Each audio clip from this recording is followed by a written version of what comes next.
فاسألوا أهل الذكر إن كنتم لا تعلمون۔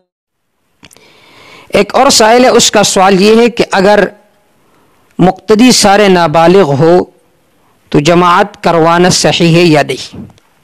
اس کا جواب یہ ہے کہ اگر مقتدی نابالغ ہے لیکن وہ ایسے نابالغ ہے جو ممیز ہے، سمجھدار ہے، عاقل ہے، تو جماعت کروانا صحیح ہے۔ لیکن اگر آپ کے مقتدی سارے نابالغ ہے اور عاقل بھی نہیں ہے، غیر عاقل ہے، ممیز بھی نہیں ہے، اور ان میں کوئی ایک مرد بھی عاقل نہیں ہے، کوئی ایک ہی بالغ آدمی نہیں ہے اس کے پیچھے، تو پھر جماعت کروانا صحیح نہیں ہے۔